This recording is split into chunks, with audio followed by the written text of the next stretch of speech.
جب میں ہاف مون بار پہنچا تو ٹھیک 10 بجے تھے۔ ریڈا کے جانے کے بعد میں ایک ٹیکسی پکڑ کر اپنے بینک گیا، جہاں سیف ڈپازٹ باکس کی سہولت 24 گھنٹے فراہم کی جاتی تھی۔ جو فلم اس نے مجھے دی تھی پہلے ہی گورڈی کی جان لے چکی تھی۔ میں کوئی خطرہ مول لینے کے لیے تیار نہیں تھا۔ جب تک میں نے اسے ایک ڈپازٹ باکس میں محفوظ نہیں کر دیا، مجھے اطمینان نہیں ہوا۔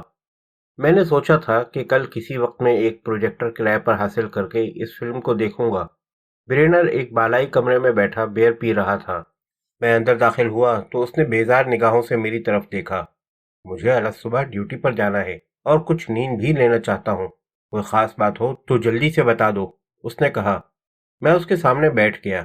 مجھے کسی نہ کسی پر اعتماد کرنا تھا، اور ایک غیر جانبدار پولیس افسر سے زیادہ اس کام کے لیے اور کون موزوں ہو سکتا تھا۔ چنانچہ میں نے اسے فریڈا کے بارے میں، گورڈی کی میز کے خفیہ خانے میں پہلی فلم ملنے اور پھر اس کے چھینے جانے کے بارے میں اور دوسری فلم کے متعلق سب کچھ بتا دیا۔ یہ بھی کہہ دیا کہ اب وہ فلم سیف ڈپازٹ باکس میں محفوظ ہے۔ برینر نے بڑی توجہ سے میری داستان سنی۔ تمہارے خیال میں وہ پہلی فلم کریڈن لے گیا ہے؟ اس نے پوچھا۔ میرا خیال تو یہی ہے، اور اگر وہ اس کے پاس ہے تو وہ اسے ضائع کر دے گا۔ لیکن جب تک وہ فلم موجود ہے ہم دونوں خطرے میں ہیں۔ میں جانتا ہوں، میں نے جواب دیا۔ تم یہ دوسری فلم کب دیکھو گے؟ میں کل ایک پروجیکٹر کرائے پر لاؤں گا۔ میں بھی اسے دیکھنا چاہتا ہوں۔ کون دیکھنا نہیں چاہے گا؟ کہو تو میں فلم اور پروجیکٹر یہاں لے آؤں۔ میں کل سپہر 4 بجے تک ڈیوٹی سے فارغ نہیں ہوں گا۔ تب پھر تم میرے اپارٹمنٹ آ جانا۔ یہ مناسب نہیں ہے، برینر نے نفی میں سر ہلایا۔ میں تمہیں کچھ بتانا چاہتا ہوں۔ گولڈ اسٹین کی نظریں تم پر جمی ہیں۔ خیال رکھنا، وہ تمہارا تعاقب بھی کرا سکتا ہے۔ اگر اس نے تمہیں اور مجھے ایک ساتھ دیکھ لیا تو میں ڈوب جاؤں گا۔ تو اب ہم کیا کریں؟ میں نے پوچھا۔ برینر نے کچھ سوچا۔ میں معلوم کروں گا کہ تمہارا پیچھا کیا جا رہا ہے یا نہیں۔ مجھے اپنا فون نمبر دے دو۔ اگر کوئی تعاقب میں نہ ہوا تو میں آدھی رات کو تمہیں فون کروں گا اور صرف راجر کہہ کر ریسیور رکھ دوں گا۔ اور اگر تمہارا تعاقب کیا جا رہا ہے تب میں فون نہیں کروں گا۔ اور اگر کوئی تمہارے تعاقب میں نہیں ہوا تو ہم کل رات اسی جگہ ملیں گے۔ اپنے ساتھ فلم اور پروجیکٹر لیتے آنا، ٹھیک ہے؟ اوکے۔ ایک بار ذرا اس کیس پر غور کریں، دیکھیں کون کون مشکوک ہے۔ برینر نے سگریٹ سلگاتے ہوئے کہا۔ تم ہو، میں ہوں، کریڈن اور لیٹمار ہے۔ قتل تمہارے ریوالور سے ہوا ہے، اس لیے تم باقی تینوں سے زیادہ شبہ کی زد میں آ جاتے ہو۔ میں اس انداز میں سوچنے کی کوشش کر رہا ہوں جس انداز میں گولڈ اسٹین سوچے گا۔ اب اگر فریڈا نے تم سے سچ بولا ہے تو دوسری فلم بہت زیادہ اہم اور قیمتی ہے، اور یہ بات کریڈن کو زیادہ مشکوک بنا دیتی ہے، کیونکہ اس کے پاس اتنی دولت ہے کہ اس سے لاکھوں ڈالر کا مطالبہ کیا جا سکے، ٹھیک ہے؟ میں نے کریڈن کے بارے میں سوچا۔ وہ دولت مند بھی تھا اور سخت مزاج بھی۔ وہ ایسا آدمی تھا جو بلیک میل ہونا گوارا نہیں کر سکتا تھا۔ اگر اس کی بیوی چوری کر رہی تھی اور گورڈی نے اس کا خون چوسنا چاہا تو کریڈن قتل کرنے پر آمادہ ہو سکتا تھا۔ اسے میرا ریوالور چوری کرنے کا موقع بھی حاصل تھا۔ اس کے لیے کچھ مشکل نہ تھا کہ میرا ریوالور چرا کر گورڈی کو قتل کرے اور پھر ریوالور واپس رکھ دے، مگر اسے یہ کیسے معلوم ہوا ہوگا کہ میرے پاس ریوالور ہے؟ میں نے یہی سوال برینر سے پوچھ لیا۔ اس شہر میں اسلحے کے لائسنس جاری کرنے کے لیے مجسٹریٹ کے دستخطوں کی ضرورت ہوتی ہے، برینر نے جواب دیا، اور کریڈن مجسٹریٹ ہے۔ مگر میرے لائسنس پر تو اس کے دستخط نہیں تھے۔ وہ حقیقت میں دستخط نہیں کرتا، ایک رسمی کارروائی کے طور پر لائسنس دیکھ کر زبانی تائید کرتا ہے، اور اس کی اجازت سے پولیس چیف دستخط کرتا ہے۔ چنانچہ سے معلوم ہوگا کہ مجھے ریوالور کا لائسنس دیا گیا ہے۔ بالکل معلوم ہوگا۔ قتل کی رات وہ مجھے گورڈی کے گھر کی طرف سے آتے ہوئے ملا تھا، اور اسی سڑک پر دوبارہ تب ملا جب مجھ سے پہلی فلم چھینی گئی تھی، تو یہ واضح طور پر اس کے ملوث ہونے کی نشاندہی کرتا ہے۔ بس ذرا اسے ثابت کر دو، برینر طنزیہ ہنسی سے بولا۔ میں اب اپنے اپارٹمنٹ جا رہا ہوں، فون وہاں کرنا۔ میں نے اپنا نیا فون نمبر ایک کاغذ پر لکھ کر اسے دے دیا۔ اگر میں نے آدھی رات تک فون نہیں کیا تو یہی سمجھنا کہ تمہارا تعاقب کیا جا رہا ہے۔ ہاف مون بار سے نکل کر میں نے ایک ٹیکسی پکڑی، ڈرائیور کو اپنا نیا پتہ بتایا اور پچھلی کھڑکی سے دیکھنے لگا کہ میرا پیچھا تو نہیں کیا جا رہا۔ اس وقت ٹریفک بہت زیادہ تھا۔ میری ٹیکسی کے پیچھے بہت سی کاریں آ رہی تھیں۔ ان میں سے کوئی میرے تعاقب میں ہے یا نہیں یہ بتانا مشکل تھا، البتہ مجھے ایک بار پھر محسوس ہوا کہ کوئی میرے پیچھے کھڑا سانسیں لے رہا ہے۔ ٹیکسی میرے اپارٹمنٹ بلاک کے سامنے رکی۔ میں نے ڈرائیور کو کرایہ ادا کیا، لفٹ کے ذریعے اپنے اپارٹمنٹ پہنچا۔ اپارٹمنٹ اچھا تھا، عمدگی سے آراستہ کیا گیا تھا۔ میز پر پھول بھی رکھے تھے، مگر وہ بھی میری تنہائی کے احساس کو کم نہیں کر سکے۔ میں بیڈ روم میں گیا، جیکٹ اتار کر بیڈ پر ڈالی، منہ ہاتھ دھویا۔ میں سوچ رہا تھا کہ کیا میری مستقبل کی زندگی ایسی ہی ہوگی، تنہا اور غمگین۔ مجھے جین کا خیال آیا کہ اگر وہ یہاں ہوتی تو یہ منظر کتنا مختلف ہوتا۔ واپس جا کر رہائشی کمرے میں بیٹھ گیا، اس فلم کے بارے میں سوچنے لگا جسے میں نے بینک میں رکھ دیا تھا۔ اگر اس میں میبل کریڈن کو چوری کرتے دکھایا گیا ہو تب میں کیا کروں؟ کیا فلم گولڈ اسٹین کے حوالے کر دوں؟ نہیں، یہ مناسب نہیں ہوگا۔ جوابی کارروائی کے طور پر کریڈن لنڈا کی چوری کا انکشاف کر دے گا۔ ابھی تو چانڈلر میری حمایت کر رہا ہے، لیکن لنڈا کی چوری کے بارے میں معلوم ہوتے ہی وہ مجھے گیٹ سے باہر کر دے گا۔ بہتر ہوگا کہ میں فلم بطور ضمانت اپنے پاس رکھوں۔ کسی نہ کسی کے پاس وہ کیسٹ ضرور ہوگا جس میں گوڈی کی گفتگو ریکارڈ ہے، اور غالباً اس کے پاس وہ پہلی فلم بھی ہوگی جس میں چوری کرتی لنڈا کی تصویریں ہیں۔ اور اگر وہ شخص کریڈن ہے تو فلم کو اپنے حق میں استعمال کرتے ہوئے کسی ہوشیار وکیل کے ذریعے قتل کا الزام مجھ پر منتقل کر سکتا ہے۔ میں نے اپنی گھڑی دیکھی، 11:30 بجے تھے۔ میں نصف شب تک بیٹھنے کا ارادہ کر رہا تھا کہ شاید برینر فون کرے۔ اچانک دروازے کی گھنٹی بجنے لگی۔ میں چونک اٹھا، سوچنے لگا کہ دروازہ کھولوں یا نہیں۔ آخر اٹھا، لابی میں گیا اور دروازہ کھول دیا۔ باہر لیفٹیننٹ گولڈ اسٹین کھڑا تھا اور اس کے پیچھے ایک موٹا آدمی تھا جس کی ہر ادا اسے پولیس والا ظاہر کر رہی تھی۔ میں نے تمہارے اپارٹمنٹ میں لائٹ جلتے دیکھی اور چلا آیا، گولڈ اسٹین نے کہا۔ یہ سارجنٹ ہیمبر ہے، کیا ہم اندر آ سکتے ہیں؟ میں بس سونے جا رہا تھا۔ میں ایک طرف ہٹ گیا۔ بہرحال آ جاؤ، کیا کچھ پینا پسند کرو گے؟ نہیں شکریہ۔ گولڈ اسٹین اندر آ گیا۔ تمہارا اپارٹمنٹ تو بہت اچھا ہے، ابھی منتقل ہوا ہوں، مگر تمہیں کیسے پتا کہ میں یہاں ہوں؟ گولڈ اسٹین ایک کرسی پر بیٹھ گیا۔ ہیمبر نے دوسری کرسی سنبھال لی۔ ہمارے پاس معلوم ہونے کے ذرائع ہیں۔ گولڈ اسٹین مسکرایا۔ میں نے تمہاری بیوی سے رابطہ قائم کرنے کی کوشش کی تھی، مگر معلوم ہوا کہ وہ میکسیکو کی سیاحت کر رہی ہے۔ اچھا؟ میں نے کچھ حیرت سے کہا۔ میں اس سے طلاق لینے کا ارادہ کر رہا ہوں، اور مجھے اس بات سے کچھ زیادہ دلچسپی نہیں ہے کہ اس وقت میری بیوی کہاں ہے یا کہاں نہیں۔ میں ایک آرام کرسی پر بیٹھ گیا۔ کیا تم اس سلسلے میں مجھ سے ملنے آئے ہو؟ نہیں۔ گولڈ اسٹین کی آنکھیں مجھے غور سے دیکھ رہی تھیں۔ وہ تمہارا ریوالور میرے لیے پریشانی کی وجہ بنا ہوا ہے۔ جب اسے مسٹر بورک کو دیا گیا تھا تو اس کے ساتھ گولیوں کا ایک ڈبہ بھی تھا، 50 گولیوں کا ڈبہ۔ ہاں درست ہے۔ کیا وہ ڈبہ اب بھی تمہارے پاس ہے؟ ہاں ہے، اسے واپس کرنا بہت ضروری تھا۔ یہاں منتقلی کی مصروفیت میں وہ میرے ذہن سے نکل گیا۔ مجھے بتاؤ کہ اسے کسے واپس کرنا ہے، میں پہنچا دوں گا۔ ہم تمہیں یہ زحمت دینا نہیں چاہتے، وہ ابھی ہمیں دے دو۔ گویا تم یہ کہنا چاہتے ہو کہ رات کے 11:30 بجے تم وہ گولیوں کا ڈبہ لینے آئے ہو؟ مجھے وہ ڈبہ چاہیے۔ گولڈ اسٹین کی آواز میں سختی آ گئی۔ میں نے کندھے اچکائے، الماری کھولی، تھوڑی تلاش کے بعد ڈبہ مل گیا۔ میں نے وہ گولڈ اسٹین کو دے دیا۔ اس نے ہیمبر کے حوالے کر دیا۔ ہیمبر نے اسے کھول کر گولیوں کا جائزہ لیا۔ اس میں 6 گولیاں کم ہیں۔ وہ میں نے ریوالور میں بھری تھیں، اور اگر تمہیں یاد ہو تو ریوالور چوری ہو گیا ہے، ظاہر ہے گولیاں اس کے ساتھ گئیں۔ ٹھیک ہے، گولڈ اسٹین نے جواب دیا۔ مسٹر اسٹیو، کیا فریڈا ہیبلس کو جانتے تھے؟ یہ اچانک حملہ تھا۔ اس نے ایک لمحے کے لیے مجھے چونکا دیا، جو کہ یہ سوال کرنے کا مقصد بھی تھا۔ ہاں، میں نے جلد ہی خود کو سنبھال لیا، مگر جو نقصان پہنچنا تھا وہ پہنچ چکا تھا۔ تم نے اسے آخری مرتبہ کب دیکھا تھا؟ گولڈ اسٹین نے پوچھا۔ میں نے محسوس کیا کہ یہ وقت ہے کہ میں بھی کچھ تیزی دکھاؤں۔ میرے لیے اس سوال کا جواب دینا کیا ضروری ہے؟ فریڈا کو آج شام گولی مار دی گئی، گولڈ اسٹین نے بتایا۔ تمہاری گولیوں سے ملتا جلتا ایک گولی کا خول اس کے پاس پڑا پایا گیا، اور میرے پاس یہ یقین کرنے کی وجہ موجود ہے کہ اسے اسی ریوالور سے مارا گیا ہے جس سے گوڈی کو شوٹ کیا گیا تھا۔ وہی ریوالور جس کے بارے میں تمہارا کہنا یہ ہے کہ تمہاری کار سے چرایا گیا۔ چنانچہ میں دوبارہ وہی سوال کروں گا، تم نے فریڈا کو آخری بار کب دیکھا؟ کمرے میں ایک طویل خاموشی چھا گئی۔ میرے جسم میں سرد پھریلیاں اٹھ رہی تھیں، اور لگ رہا تھا جیسے میرا چہرہ سفید پڑ گیا ہے۔ کیا وہ مر گئی؟ آخر میں نے پوچھا۔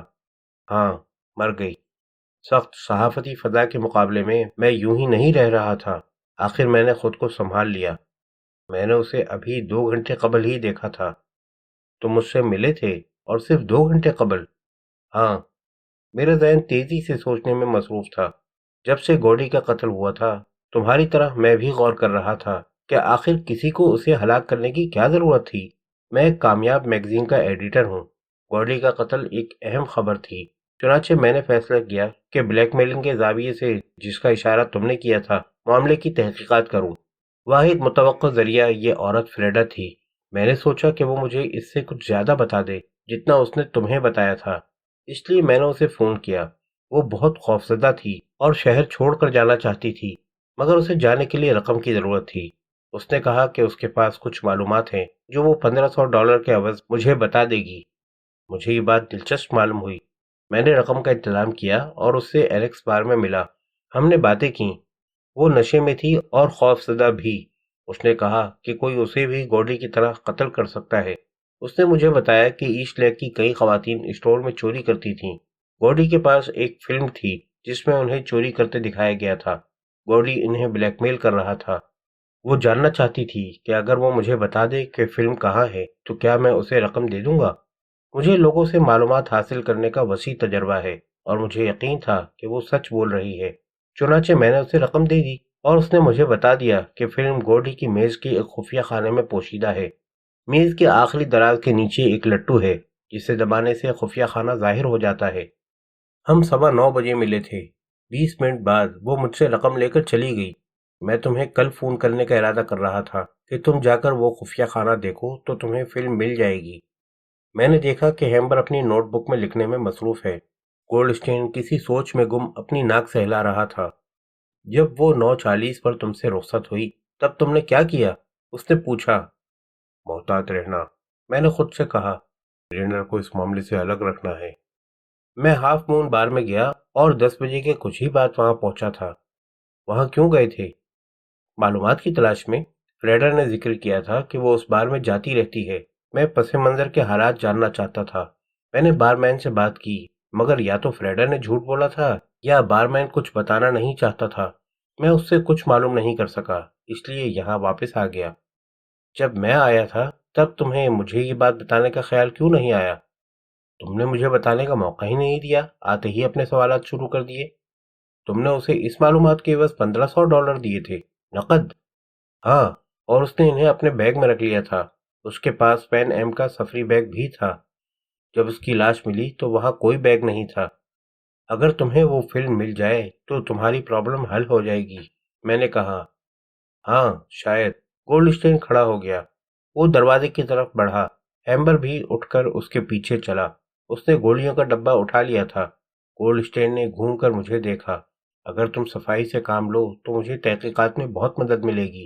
کیا گورڈی تمہیں بلیک میل کر رہا تھا؟ اس نے کہا۔ فلم کے حاصل کرنے تک انتظار کرو لیفٹیننٹ، میں نے جواب دیا۔ اگر وہ مجھے بلیک میل کر رہا تھا تو میں اکیلا نہیں تھا، اور بھی کئی تھے۔ میں تم سے دوبارہ ملوں گا مسٹر اسٹیو، وہ بولا، اور دونوں آگے پیچھے باہر نکل گئے۔ میں کافی پریشان تھا۔ گولڈ اسٹین میری یا اپنی آواز سننے کے لیے مجھ سے بات نہیں کر رہا تھا۔ اس نے کہا تھا کہ مجھے بورگ نے جو ریوالور لا کر دیا تھا، فریڈا اسی سے ہلاک کی گئی ہے۔ برینر کی طرح اس نے بھی گولی کا خول پہچان لیا تھا۔ جین نے مجھے بتایا تھا کہ اس نے ریوالور کو کوڑے کے ایک ڈرم میں پھینک دیا ہے۔ اسے اور مجھے اطمینان تھا کہ ریوالور گم ہو چکا ہے، مگر ایسا معلوم نہیں ہوتا تھا۔ کچھ وقت سے مجھے احساس ہو رہا تھا جیسے کوئی میرے پیچھے کھڑا سانسیں لے رہا ہے۔ فرض کرو اس شخص نے جین کے گھر تک میرا پیچھا کیا اور پھر اس کے تعاقب میں کوڑے کے اس ڈرم تک جا پہنچا ہو جس میں جین نے ریوالور پھینکا تھا اور اس کے جاتے ہی نکال لیا ہو۔ یہ واحد حل ہو سکتا تھا۔ کسی کی بیوی اس دوسری فلم میں موجود تھی اور وہ یہ فلم حاصل کرنے کے لیے بیتاب تھا، اتنا بیتاب کہ جب اس نے فریڈا کے ہاتھ میں پین ایم کا سفری بیگ دیکھا تو اسے یقین ہو گیا کہ فریڈا وہ فلم لے کر بھاگ رہی ہے۔ فلم اس کے بیگ میں ہے، اور پھر اس نے گورڈی کی طرح فریڈا کو بھی گولی مار دی اس ریوالور سے۔ یہ سب کچھ سوچتے ہوئے مجھے اپنا جسم برف کی طرح ٹھنڈا لگ رہا تھا۔ یہ زیادہ ممکن معلوم ہوتا تھا کہ اس قاتل نے ہی کھڑکی کا شیشہ توڑ کر میرے گھر میں گھس کر وہ کیسٹ چرایا ہو تاکہ مجھے گورڈی کے قتل میں ملوث کر سکے۔ اس سے یہ اشارہ بھی ملتا تھا کہ جس شخص نے مجھ پر حملہ کر کے فلم چھینی وہ ہی قاتل تھا۔ مجھے کریڈن کا خیال آیا۔ وہ ایک بے رحم قاتل کے تصور پر پورا اترتا تھا۔ میں نے گھڑی دیکھی، رات کے 12 بجنے میں 5 منٹ باقی تھے۔ میں جانتا تھا کہ کریڈن لوگ دیر تک جاگتے ہیں، میں نے اس کا نمبر ڈائل کیا۔ اس کی بیوی نے جواب دیا، ہیلو میبل، میں اسٹیو بات کر رہا ہوں۔ اتنی رات کو فون کرنے پر معذرت خواہ ہوں۔ کیا کریڈن ہے؟ وہ کہیں شہر میں گیا ہوا ہے، میبل نے بتایا۔ کوئی بزنس ڈنر تھا، کسی بھی لمحے آ سکتا ہے۔ پتہ نہیں اتنی دیر کیوں لگ گئی۔ اچھی بات ہے، میں کل فون کر لوں گا۔ مجھے لنڈا کے بارے میں معلوم ہو کر افسوس ہوا، وہ بولی، اور پھر مجھے 10 منٹ تک اس کی باتیں برداشت کرنی پڑیں۔ کبھی ہم سے ملنے آؤ، اس نے آخر میں کہا۔ تنہا مردوں کی تو زیادہ ڈیمانڈ ہوتی ہے۔ میں نے آنے کا وعدہ کیا اور ریسیور رکھ دیا۔ یہ کوئی زیادہ وزنی بات نہیں تھی، لیکن جب فریڈا کو گولی ماری گئی تب کریڈن بھی شہر میں تھا۔ میں نے مزید سوچا مگر کسی حتمی نتیجے پر نہیں پہنچا۔ 12:15 بج چکے تھے۔ برینڈن نے کہا تھا کہ اگر اسے ثبوت مل گیا کہ پولیس میرا پیچھا کر رہی ہے تو وہ فون نہیں کرے گا۔ ابھی تک اس کا فون نہیں آیا تھا۔ اس کا مطلب تھا کہ 2 پختہ کار پولیس آفیسر اپارٹمنٹ ہاؤس کے باہر میری نگرانی کے لیے موجود تھے۔ مجھے یقین تھا کہ دوسری فلم اس سارے معاملے کا حل تھی، لیکن میرا پیچھا کیا جا رہا تھا تو میں کس طرح فلم بینک سے نکال کر ایک پروجیکٹر کرائے پر لا کر اس کو دیکھ سکتا تھا۔ کوشش بھی کروں تو پولیس کی مداخلت یقینی تھی۔ میرا بینک جانا تو مشتبہ نہیں ہو سکتا تھا، میں کسی بھی کام سے بینک جا سکتا تھا۔ مجھے یاد آیا کہ ارنی نے سرمایہ کاری کے سلسلے میں بات بھی کرنی ہے، اس سے مل کر بآسانی فلم نکال سکتا تھا۔ پیچھا کرنے والوں کو سیف ڈپازٹ بکس کے بارے میں ہرگز معلوم نہیں ہو سکتا تھا۔ فریڈی ڈینمور کے پاس ایک فوٹوگرافک اسٹوڈیو تھا اور وہ میگزین کے لیے کافی کام کرتا تھا۔ اس کے پاس جانا بھی شبہ والی بات نہیں ہو سکتی تھی۔ اس کے پاس 16 mm کا پروجیکٹر تھا، میں اس سے عاریتاً یا کرائے پر لے سکتا تھا۔ اب کرنے کا یہی کام رہ گیا تھا، مگر گوڈی اور فریڈا کا حشر دیکھتے ہوئے مناسب تھا کہ میں ریوالور ساتھ رکھوں۔ میکس کا ریوالور جو میں اسے دینا بھول گیا تھا ابھی تک میرے پاس تھا۔ میں نے اسے کام میں لانے کا فیصلہ کیا۔ اس وقت 1 بج رہا تھا۔ میں بیڈ روم میں گیا، جلدی جلدی غسل کیا اور شب خوابی کا لباس پہن کر ایک اجنبی بستر پر لیٹ گیا۔ مجھے اپنے بنگلے کا بیڈ یاد آیا۔ ظاہر ہے نئی جگہ سے آدمی آہستہ آہستہ مانوس ہوتا ہے۔ کاش اس وقت جین میرے پاس ہوتی تو ماحول کس قدر مختلف ہوتا۔ مجھے اس شخص کا خیال آیا جس سے وہ محبت کرتی تھی، اور میں نے دل میں رشک و حسد کے جذبات محسوس کیے۔ مگر کون جانے، میں نے اپنے آپ سے کہا، وہ دونوں یا ان میں سے کوئی ایک دوسرے سے بیزار ہو جائے، تب شاید میرے لیے کوئی چانس ممکن ہو۔ مجھے یاد آیا کہ ایک مرتبہ میرے والد نے کہا تھا، دیکھو اسٹیو، میں تمہیں ایک نصیحت کرتا ہوں، اس پر غور کرنا۔ اگر کبھی تم سچ مچ کوئی چیز چاہو تو کبھی اس کا پیچھا مت چھوڑنا، کوشش اور مسلسل کوشش کرتے رہنا۔ جلد یا بدیر تم اسے ضرور حاصل کر لو گے۔ میں جین کو چاہتا تھا۔ اپنے والد کی نصیحت یاد کرتے ہوئے میں نے برابر کوشش کرتے رہنے کا فیصلہ کیا، اور یہی سب کچھ سوچتے ہوئے مجھے نیند آ گئی۔ پتہ نہیں کیسے کیسے خواب دیکھتا رہا۔ میں نے دیکھا کہ سایہ مجھ پر جھکا ہوا بڑے غور سے دیکھ رہا ہے۔ یہ سایہ میرے چاروں طرف حرکت کر رہا تھا۔ نہ یہ معلوم ہو رہا تھا کہ وہ کوئی عورت ہے اور نہ یہ معلوم ہو رہا تھا کہ وہ کوئی مرد ہے، اور مجھے محسوس ہو رہا تھا کہ یہ سایہ مجھے کوئی نقصان پہنچانا چاہتا ہے۔ اچانک نامعلوم کس وجہ سے میری آنکھ کھل گئی۔ میں نے دیکھا کہ میں پسینے میں بھیگا ہوا ہوں۔ پھر ایسی آواز آئی جیسے لفٹ نیچے اتر رہی ہو۔ میں نے بستر کے قریب رکھی گھڑی کا روشن ڈائل دیکھا۔ 3:40 ہوئے تھے۔ میں نے چادر اچھی طرح اوڑھتے ہوئے کروٹ بدلی، مگر اس رات مزید نہیں سو سکا۔